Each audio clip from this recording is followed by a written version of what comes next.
Hey, this is Nicholas with the Backyard TARDIS here, and just another Backyard TARDIS Random Thoughts podcast.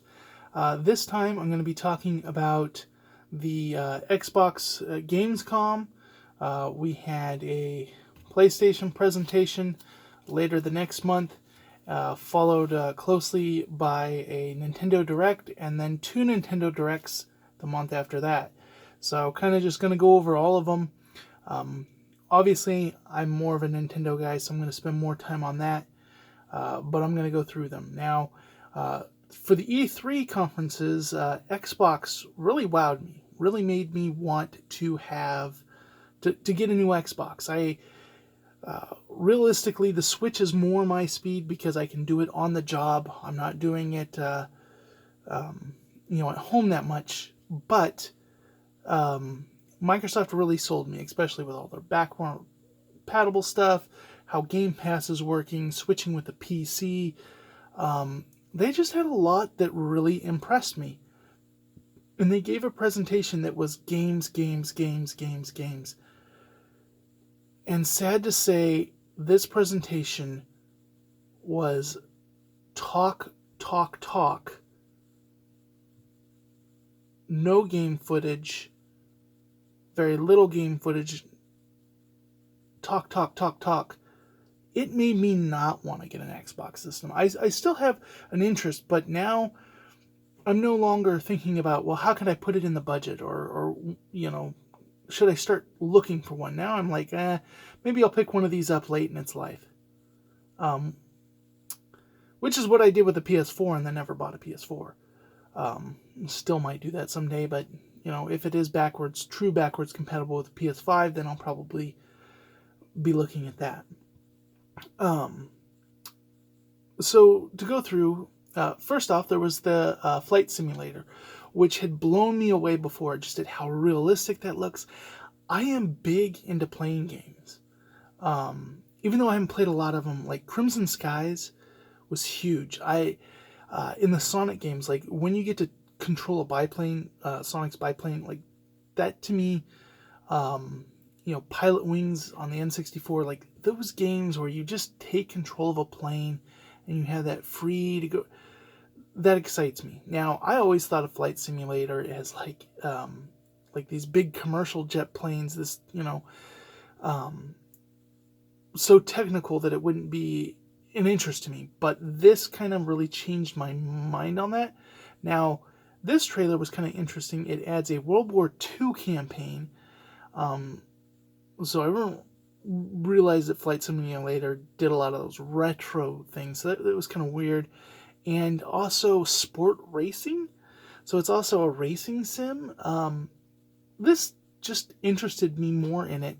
And it's something that I don't think I'd have when I get my new PC eventually. I don't think it's going to actually run this game. Like, what I'm looking at is probably not going to be high enough to run it. So actually having an Xbox system is going to be the cheaper way to have this run. Next up, and I'm going to skip through, there were a lot of games that were talked about that weren't really shown, that a lot of talking about developers, and they did the trope of the two kind of spokespersons, being over like, oh yeah, I'm a gamer, and oh, I am so down for this one. Overhyped speak. It was basically a GameStop infomercial, and it was very much felt like that. As much as those kind of annoy you when you're shopping in GameStop, this was a pain to watch, all their banter. And then they got to Age of Empires 4. This is what I was here for. Age of Empires is one of my favorite games of all time, especially Age of Empires 2. 3 kind of fell off. Right as I signed up for the online, Age of Empires Online, like it closed a month later. So I never really got to get into that. So I was like, I want to see more. What are they going to talk about? Trebuchets. They're going to talk about trebuchets. Oh, that was something I loved in the Age of Empire games. I would, just basically make an army of trebuchets and then like an army that guarded them. but that was kind of like one of my military styles. So I was like, yeah, let's talk about that. Oh, they're going to talk about real life ones. Okay, well, yeah, and then we're going to see them in gameplay. Oh, another trebuchet, and here's another person standing next to a trebuchet talking about trebuchets, and here's images of a real life trebuchet hitting a stone wall. Okay, that's cool. I mean, it's not the History Channel. I tuned in for video games, but okay, this is the set piece to like show me the dramatic. I think we got 10 seconds in gameplay, and then more trebuchets in real life. And then we moved on. And we moved on to Crusader Kings 3, another strategy game. Kind of weird to have these like right next to each other in the presentation. And we got more gameplay of that. We got skill tree gameplay, and we got... I don't know. We didn't get any actual battle, and no action. It made for a very boring watch. What wasn't boring? Psychonauts 2, that came up next. This looks like a very well-polished game. It's got a very James and the Giant Peach type animation. I don't like that animation style. It does nothing for me. So while I think this is like really well done animation, it's not for me. It's such a psychedelic, trippy, going into mines, Inception type thing. I think this is their answer to Ratchet and Clank on PlayStation. You know, Microsoft is not competing with Nintendo.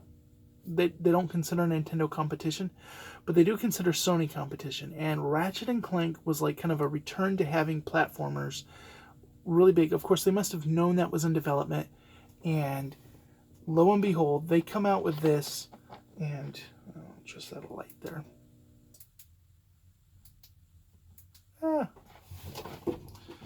Technical difficulties.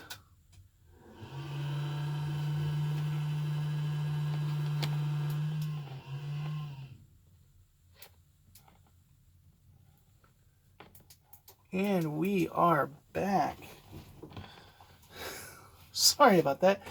See, I've got no editing skills, so that's going to be in there. That's how I podcast. Just me in my van.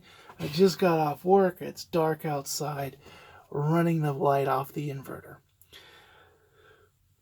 But anyways, where were we? Psychonauts. So this looks like, you know, platformers had kind of died, and Sony's got Ratchet and Clank. It was such an impressive game showing off the system. This is doing the same. It's going to be the highlight platformer on a system that isn't focused on platformers, but it's going to be its standout note of fame. Then they talked about Game Pass and xCloud, some more stuff we kind of already knew, but just kind of reaffirming, using a lot of buzzwords. Then they went to Forza 5. And this was more like looking at real life cars, doing all the stuff like that. I thought, oh man, this is going to be like the age of the trebuchet all over again. But no, there was some really nice gameplay of this game. I'm not a big racing game fan, but I do enjoy them. And I like more arcadey fun, which I believe Forza is closer to that, closer to my Sega Rally than, say, Gran Turismo. And definitely when they showed, like, cars being dropped out of planes onto the racetrack, and, like, you could, like, that was like a power-up type thing that you could go into a plane and pass people and then, like, parachute out of the plane onto the... That looked cool. That looked amazing. So, yeah, I'm all for that. Gunk was another one. It was a beautiful sci-fi worlds, kind of unique, atmospheric. That looked neat. Probably not. So here we have, making sure my light was going to continue. Here we have, you know, a bunch of stuff. Nothing really for me, but, you know, solid presentation for that. No, it's not a solid presentation. What am I saying? It was a boring presentation. It was an awful presentation. I was upset that I watched it.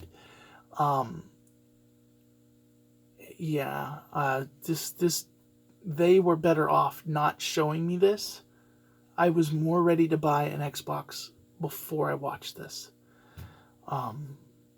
Yeah, don't do this. If this is what you have, you don't need to release an update video. You know, it's just how it is. Okay, now going over to the PlayStation for their presentation. So the first 2 minutes and 45 seconds had this really interesting thing. You know, there was like these two like gangsters that were like dressed up as kings playing chess, and then you see them move a pawn, and then you see this parkour person doing it, and then they're moving their rooks and their bishops and all that, and they're like or helicopters and gangsters in cars and stuff like that, and they're just going out taking each other out, and you're like, is this like a weird like Command and Conquer like strategy game type thing? And then I thought to myself, oh, I heard Saints Row is getting like rebooted. I bet you this is Saints Row, because that's like Grand Theft Auto but more wacky.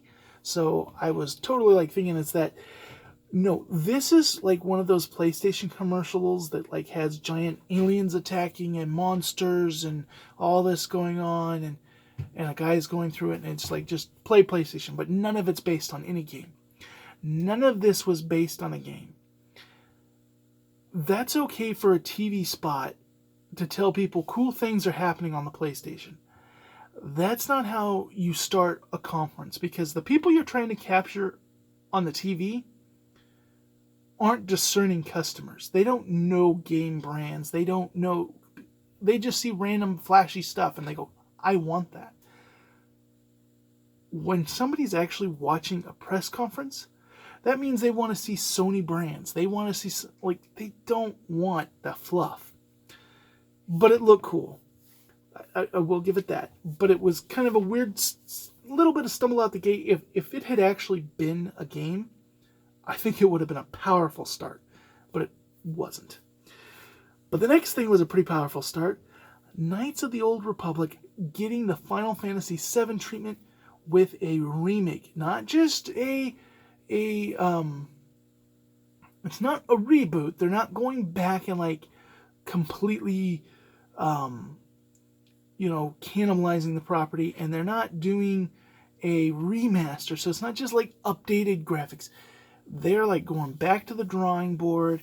They're doing a remake. So it's the same story, but they're gonna be polishing it, maybe stretching it out a little bit, like Final Fantasy. And I already have seen people online going, oh, this person's head of the studio now. It's gonna be this. It's gonna be that. I'm excited until somebody shows me something. This is exciting, because for me, I don't like really any kind of game where you walk around as a human being and shooters or any of that. And KTOR kind of really walked that line. It had a lot of RPGs and development and skill trees and all that kind of stuff. But it was still too much. I really stink at those kind of games. And I watched the cutscenes, like, stripped together on YouTube. But they're getting kind of old. They're getting kind of... So if this is something much higher, much nicer, I'm going to be able to consume this story in a much more polished and nice way, watching a playthrough of it. I know that's not what they want, but hey, if I appreciate it, I like it, I'm going to get it to put in my collection. That's what I would do. But that's just kind of my thing. So this was something that excited me. Next, Project Eve. This was kind of sci-fi weird. It looked very much like Bayonetta. To me, this looked like a Platinum game. This looked like Bayonetta. Not for me, but very beautiful. Very much this is what the system can do. And probably Sony does compete with Nintendo. And Nintendo has purchased from Sega. They keep buying the exclusivity for Bayonetta. And they just had Bayonetta 3, which we'll talk about later. So I really think that this is Sony. I'm trying to make sure they have that market covered. The next one, I'm going to read this line. You hear, you may be asking, Tina, why are there guns in a fantasy game? Shut up and start shooting. Did Puffy Amayumi do this song? Because it sounded like them. And it was like high beat, high action, Tiny Tina's Wonderlands.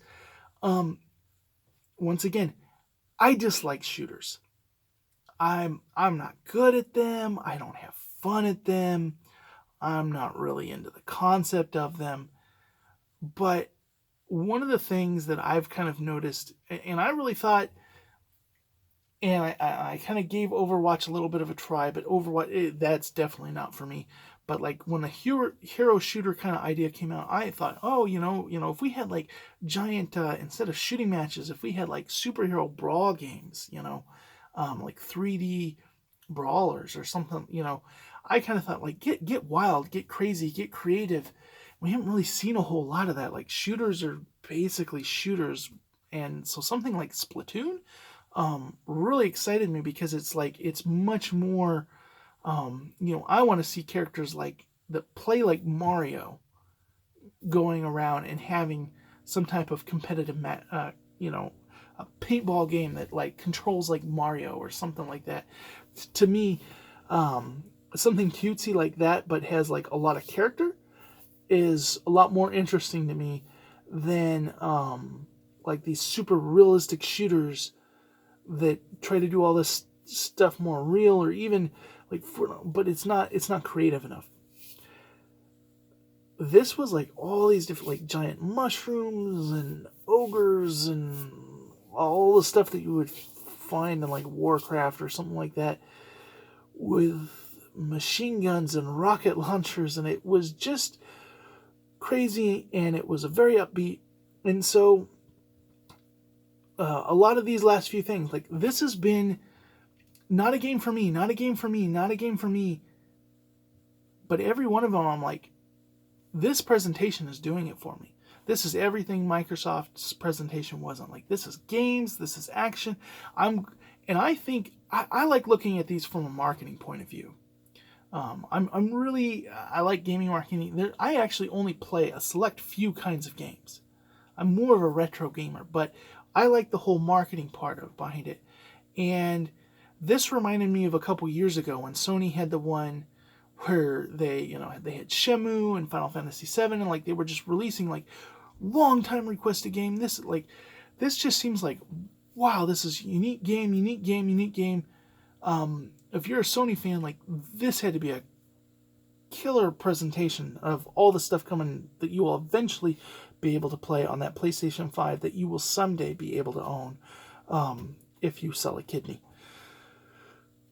But that aside, then they went on to Forspoken, and my heart went out to these developers. This was a really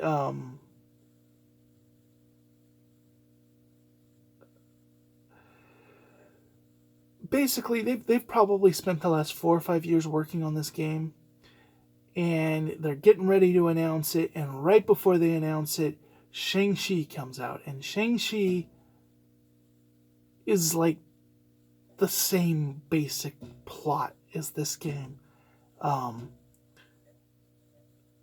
The developers had to go see that movie and be like, oh no. Like, it just took what we had.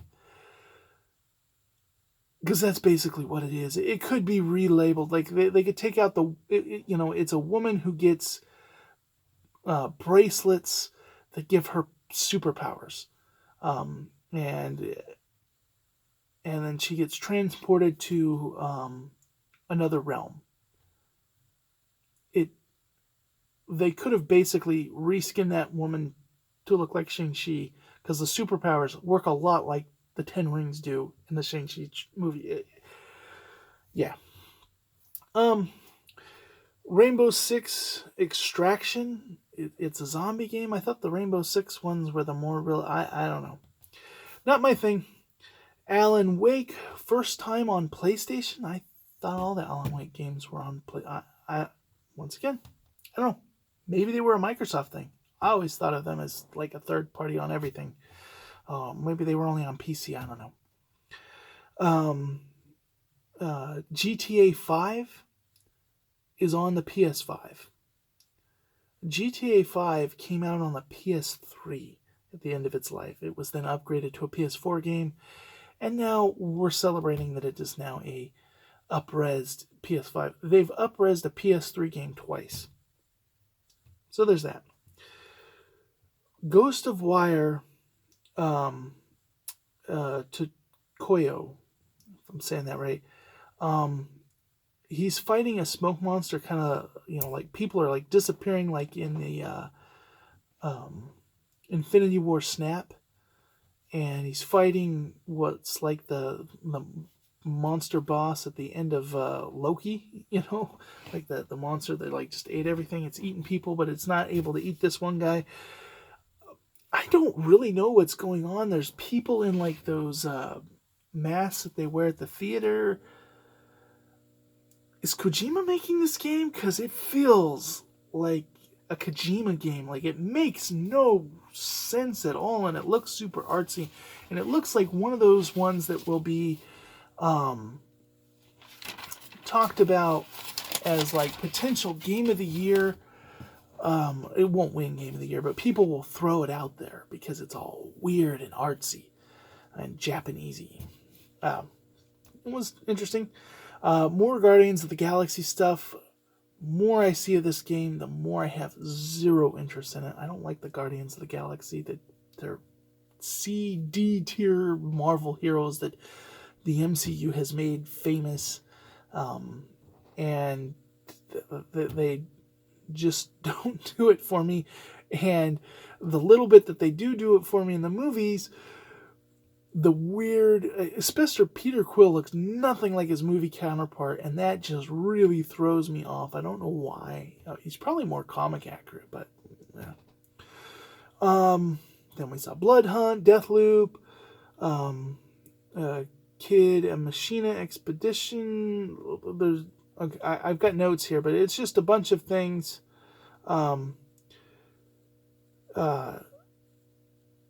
Tashi. That looked beautiful. That had a really cute art style, and it had a mechanic where there was islands, and they were going around and could like jump into animals and control them, and suddenly be a bird or a fish or a wolf. Give me a very Mario Odyssey vibe in that controls, but more like a paper pastel-y art style. Look neat. Uncharted Remaster. I know everybody loves the Uncharted games. Not my kind of game to play. Like the cutscenes, would love a movie. Please do a good movie. Harrison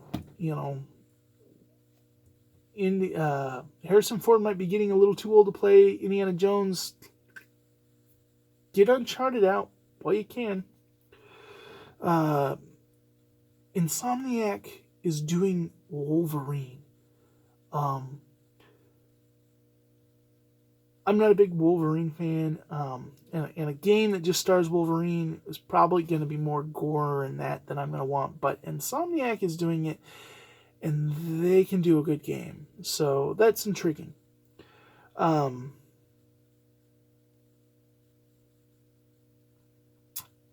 GTA 7 has menus.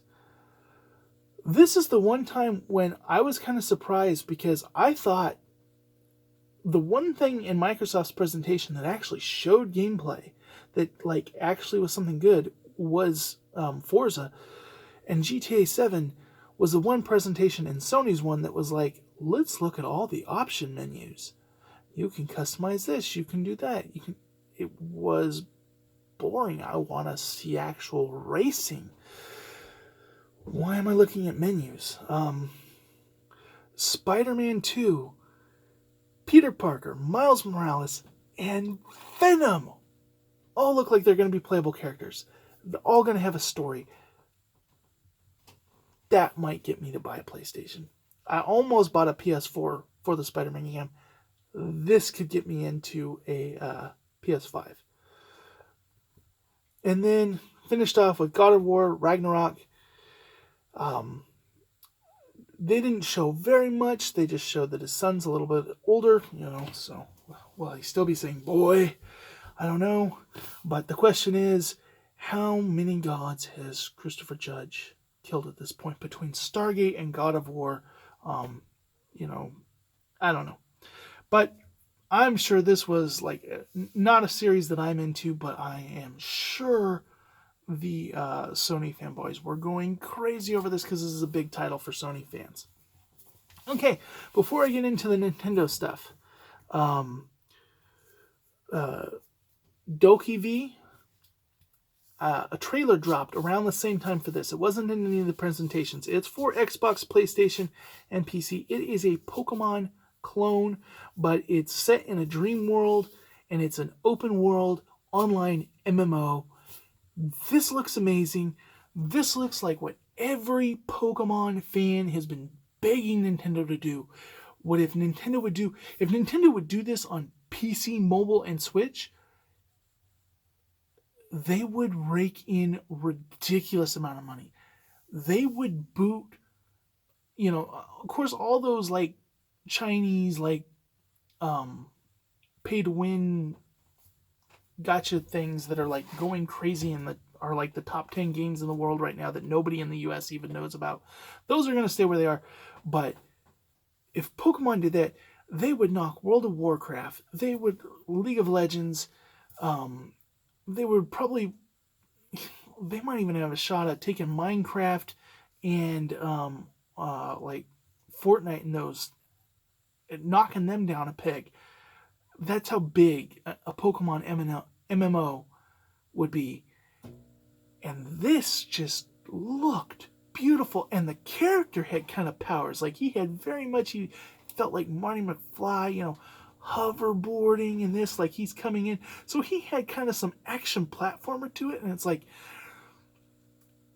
this to me feels like if Sega had tried to do their own version of Pokemon, because it just has like the main character kind of has a little Jet Set Radio vibe to me, the way, and yet his art style reminds me of like Billy Hatcher. It just, to me, this felt like if Sega had stayed in the gaming market, like this would have been their answer to Pokemon. That's what this game feels like. I'm gonna check this out because this just looked cool. And if they're not careful, this could be something that actually dethrones Pokemon. Now, it could also be plagued with microtransactions and be aggressive in them. And that's why most Pokemon clones don't succeed. There have been other people who have tried to do this and then do an MMO, and they don't succeed because they bog it down with microtransactions. Okay, now, big piece of resistance, getting to the Nintendo Directs. And yes, Directs, because there were 3 of them, but we're going to mainly focus on the main original one, and then the other 2 are going to be much more briefer to discuss. Get something to drink here, because there's a lot to discuss. Okay, it starts out very cinematic, as we've had in the past. Oh, what's this? What's that? And you're like, oh, it's going to be Smash. No, it's Monster Hunter DLC. Not a powerful start, but for Monster Hunter is a huge game, so I'm sure a lot of people. Then we want more Mario Party Superstars. I am stoked for this game, remastering the classics. This is what people have been asking for Mario Party, and when they initially announced it, they're like 4 levels. Everyone was kind of like, well, that was only 4 levels announced. Here's more levels. And everyone's like, whew, we thought, it was going to be this bare bone, like the smallest Mario Party ever. Then there was like the Voice of Cards, the Isle, some Square Enix card game. Let's see, Disco Elysium, the Final Cut. This is kind of like a re-release of a detective game. It looked interesting, actually. Kind of got my attention. Then we went on to Hyrule Warriors DLC, so we're getting a lot of DLC here. Which, no new Zelda stuff to show, but it's, big Zelda hype right now for the anniversary. So I'm going to show this DLC, and then it was, I noticed a lot of people watching reactions went really nuts over Pyrrha and Robbie being new characters added. I have no idea who these people are. I'm not a big Zelda guy, and I'm more of a 2D Zelda, the top-down Zelda fan of the like classics like Link's Awakening and A Link to the Past, that kind of stuff. So I don't know if they're Zelda or if they're like Dynasty Warrior characters, but people were excited that happened. Then we got Jokopo GP. This is basically a Final Fantasy Mario Kart clone. Nobody saw this coming. It's probably not going to be super polished because it's like a side project from Square Enix. But it got a lot of laughs out of reactors, and it looked fun. But then they take a moment to say, we know you all want to know about Super Smash. It's getting its own direct. That's all we're going to talk about it today. Okay, but we'll talk about it more because I've already seen that direct. Then we go into, to me, game of the presentation. Kirby and the Forgotten Land. Coming out spring of 2022. A 3D Kirby game. A 3D cutesy post-apocalyptic 3D game. Now, Kirby, the little pink monster, is the bringer of the end of the world. Like, he is, the unstoppable destruction. He eats everything. So, like, did he cause the apocalypse? And now he's just like, he took a nap and then he woke up and now he's in the world of the apocalypse? I don't know. But 3D Kirby is something that I've wanted for a really long time. I've wanted 3D Kirby and 3D Donkey Kong to come. I wanted 3D Donkey Kong to come back and another try at that, and 3D Kirby. And this is something that I thought was really amazing. And some of the villains reminded me of Donkey Kong villains, so I also like that. I am all out. If I didn't own a Switch, this would get me to buy a Switch. So I am definitely about this game. This game was hype for me. I know it got drowned out in some of the other things along a lot of people for headlines, but this to me was the game of the stream. Okay, Animal Crossing, getting its own direct. Okay, not into Animal Crossing, but we'll watch it so we can talk about it here. Mario Golf got more DLC. Nintendo has come under fire recently because they've released a couple of games that have felt unfinished. And in my mind, some of that comes down to the pandemic. I think they looked at it and said, we could have no games come out right now, or we could put Mario Golf out as it is, it's unfinished, and we'll polish up these levels on the limited work capacity we have now with our light staffing and all that, and then we'll just release the others as DLC instead of waiting a year to release the full game. And it's all free DLC, so honestly, I think that's a good strategy. If that is their strategy, I really wish they were just upfront about it, because everybody has done nothing but complain that these games are bare bones compared to entries back in the GameCube and Wii days, and that this is the worst versions of these.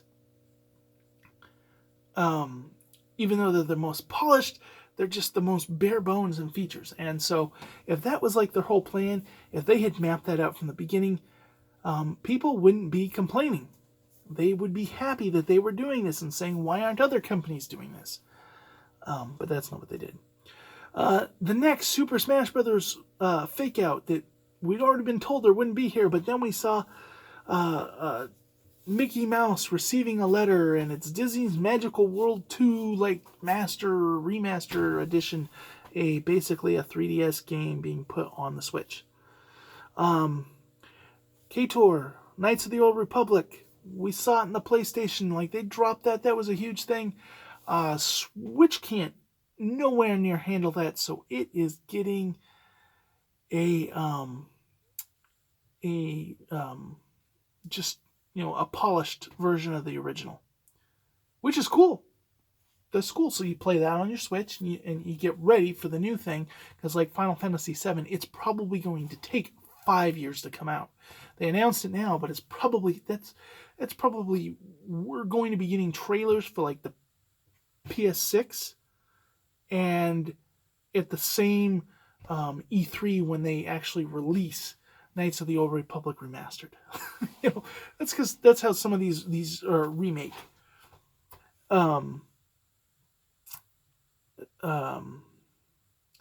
Stay Hume, Dying Light 2, some sort of zombie thing, not my thing. Triangle Strategy, not my really thing. Metroid Dread, beautiful game. I am ready for this game. They keep showing more of this game, and then they said, and go online to get some of the story ahead of time. And I'm like, this game is coming out in a few weeks. Just let us play the game already. Like, I don't want to see more. I'm sold.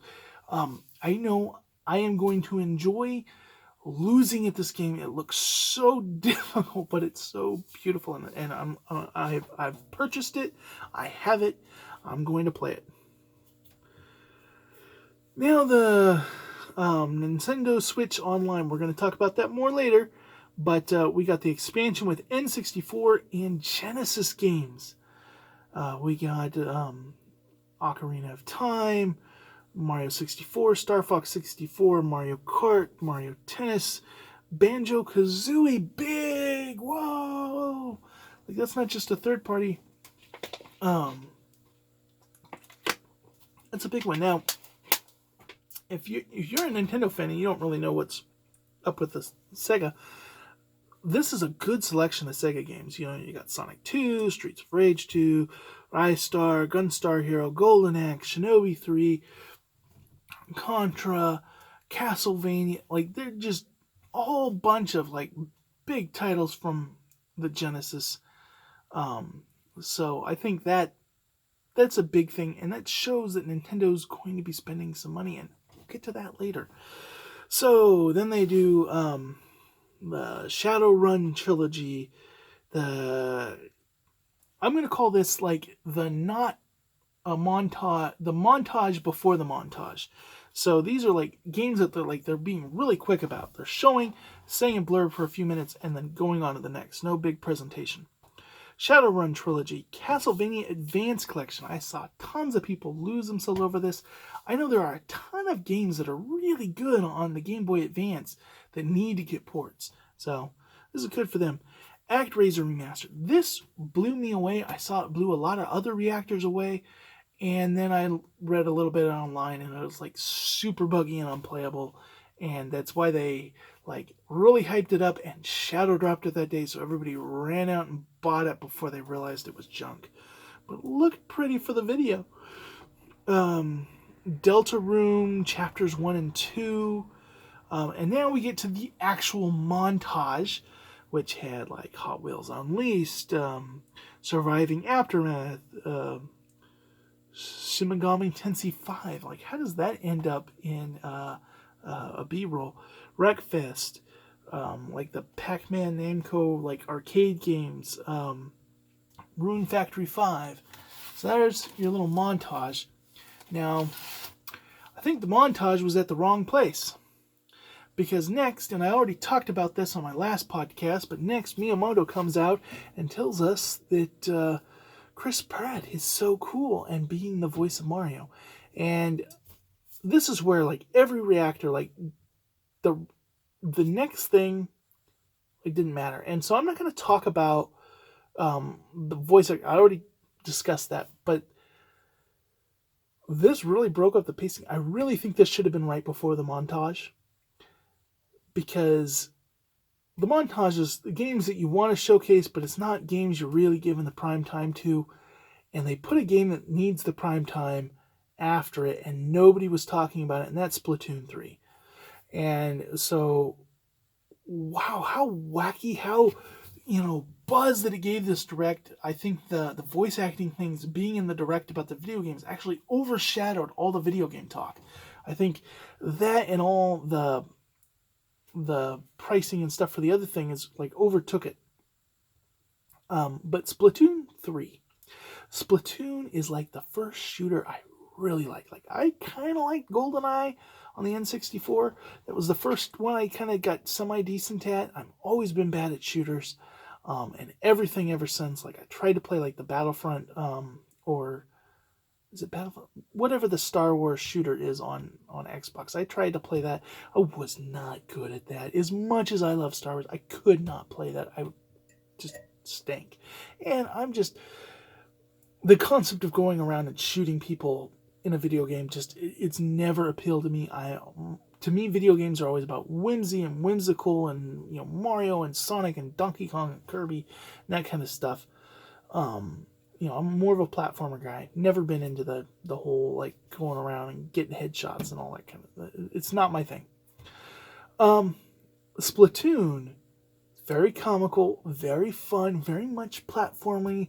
They're shooting ink back and forth, and it's more about turf than just shooting each other. Which reminded me of my favorite thing in GoldenEye, which was paint mode. And they are looking like they're getting funner. They had mechs, like these little spider mechs. They had one that had like a Spider-Man power where like their arms would stretch out with ink. And they were swinging around. I saw shields. And then a new story mode called The Return of the Manimals. So we're going to get mammals in this. And the squid researcher came out, and of course at the end, like he dabs with his feet and his arms, a 3 for Splatoon 3. He's so cool. I just love that. I love the presentation of the squid researcher.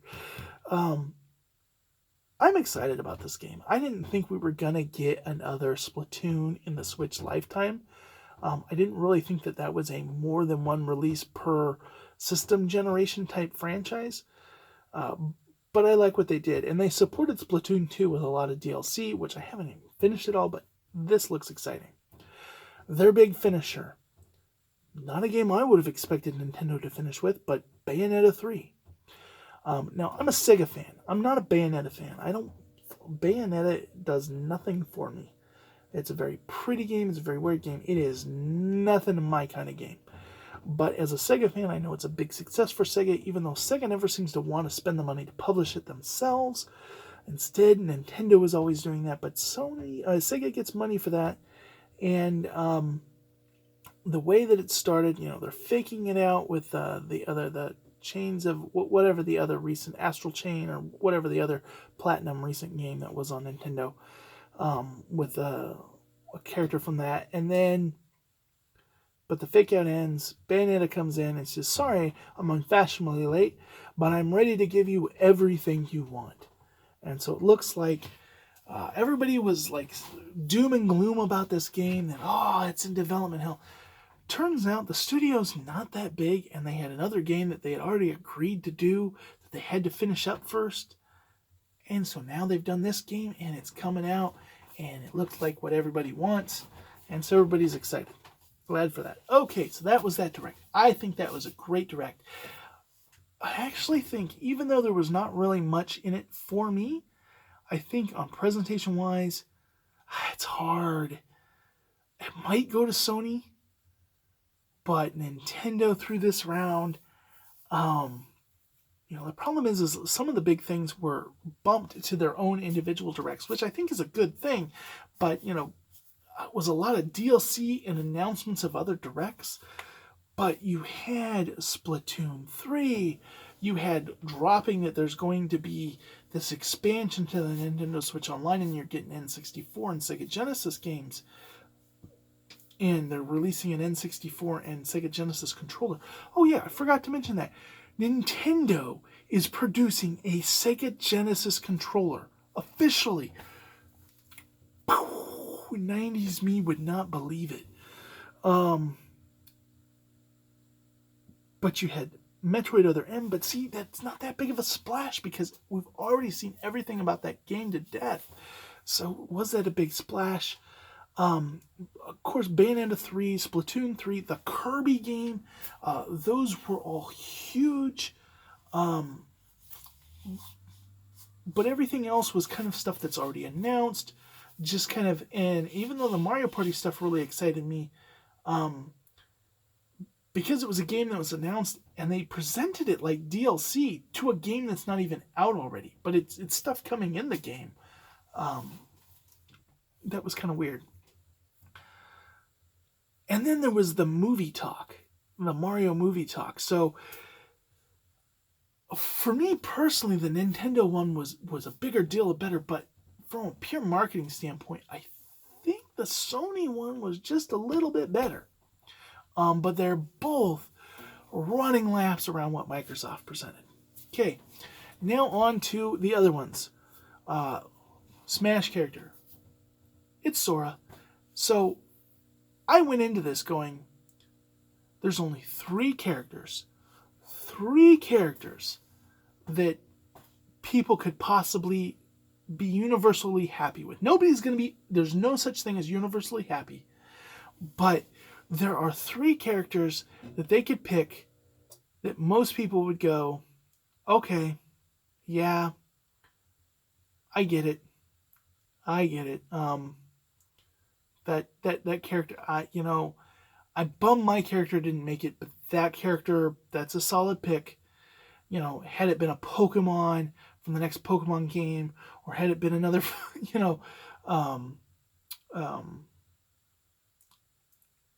another sword, like it just, I can't even think of the franchise now that all the sword characters are from. Anyways, but had it been something like that, it wouldn't have been accepted. I don't think. I think at this point, if it was like somebody from a Ubisoft rep, which totally would make sense for them to have, but at this point, as the last fighter, no, people wouldn't have been happy if it was Enzo or Rayman. There was a lot of things that could have made people really salty, but Crash Bandicoot is kind of, I said three, but I meant three realistically, because anything that was a Sony rep would have blown people away. To finally get a Sony rep, if Ratchet and Clank showed up, people would have lost their minds. If Kratos showed up, people would have lost their minds. But Crash Bandicoot, I think, representing Sony, even though he's not a Sony exclusive, he started out that way. And many Sony fans, he was the face of Sony for a generation. I think that everybody wants to see, Sonic, Mario, and Sony, Crash, Mario, and Sonic all battling each other. That's, yeah, let's do that battle. The battle of the 90s. But Crash doesn't have as much relevancy now. And I think there would have been a lot of these younger Smash fans that would not have been thrilled with Crash. Though I think more cartoony characters is what Smash Brothers needs. So he would have totally been my pick out of these. To American audiences, the biggest drop your jaw, lose your mind would have been Halo. Would have been Master Chief. Here's the thing though. Halo's not actually that big internationally, especially in the East. So he would have been a nothing character there. But he was one of the three that I thought, like, having the main mascot of Microsoft there. Yeah, we have characters that are Xbox characters that share history with Nintendo. But having a straight up, pure, this is Xbox only character, that would have been a big deal. That would be like Mario or Zelda showing up as a cameo in a Microsoft game. Like, you could see some little things happen, but you would never see that. So that's what that would have been.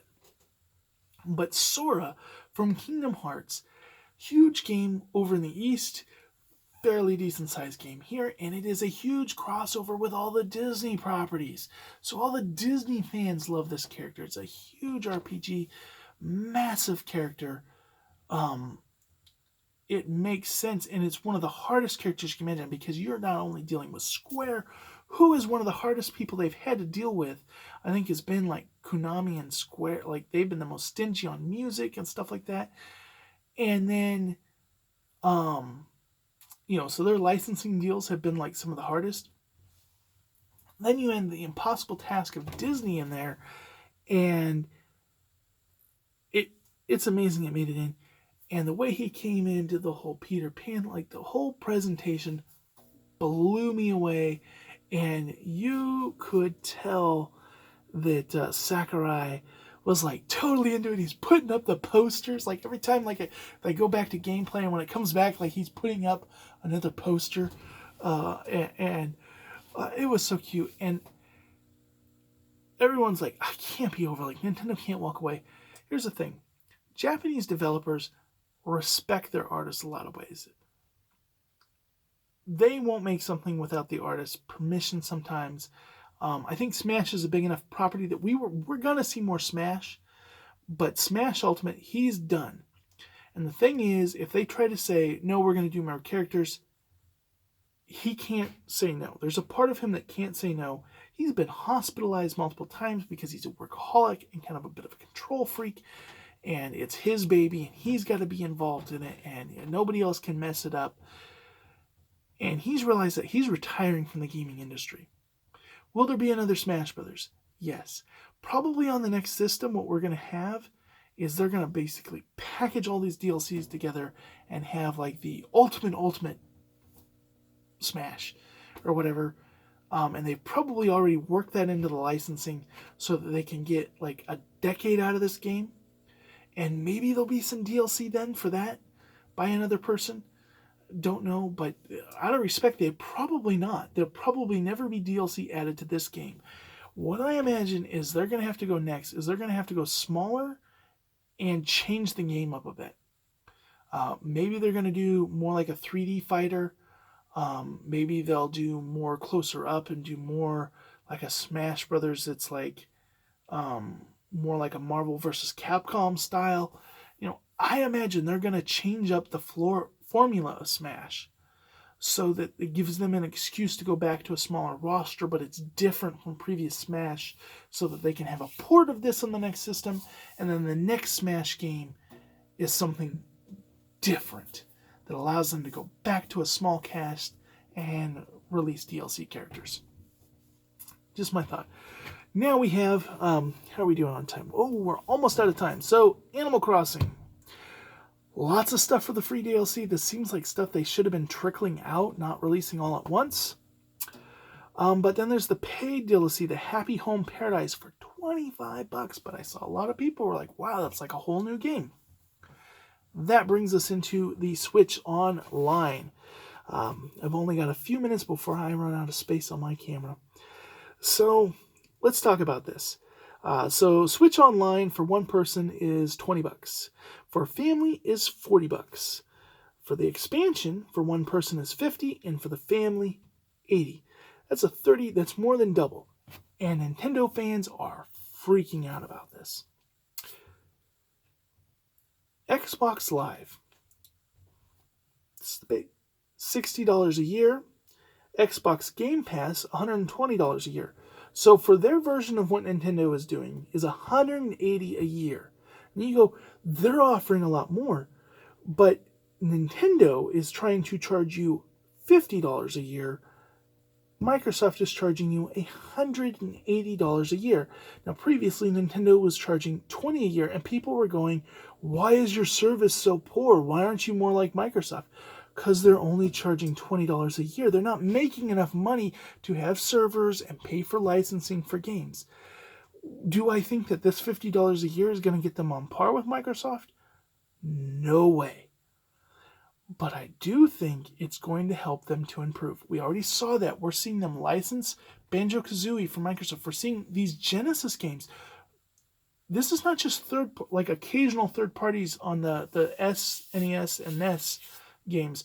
This is every single one of these is a third-party licensed game.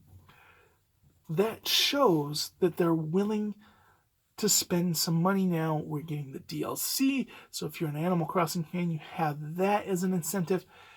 I think there'll be some. I've heard some say that there probably won't ever be another DLC. That's probably possible. I think when Nintendo Switch Online came out, there was something like that too, a one-time thing, and they never did anything else with it. It is Nintendo. They are behind the times. I may be doing all this wishful thinking, and none of it will happen. PlayStation Plus is $60 a year, and that gets you, their online games are free, so this is actually getting you the ability to like switch between consoles and giving you the downloadable games. I think they, of course, are pouring money into it to try to compete with Microsoft and are being cheaper to try to compete with Microsoft. They're spending money to beat Microsoft. They're probably losing money on their online subscription service. However, I think Nintendo can get closer to what they're doing.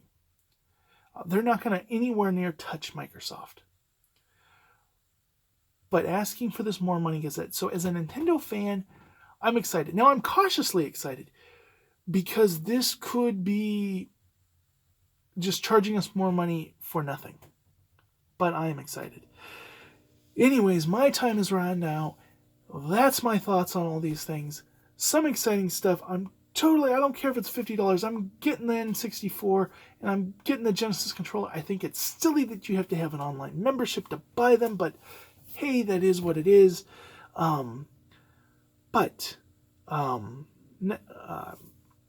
Catch you in the next Backyard TARDIS Random Thoughts. Hope everybody has a good day.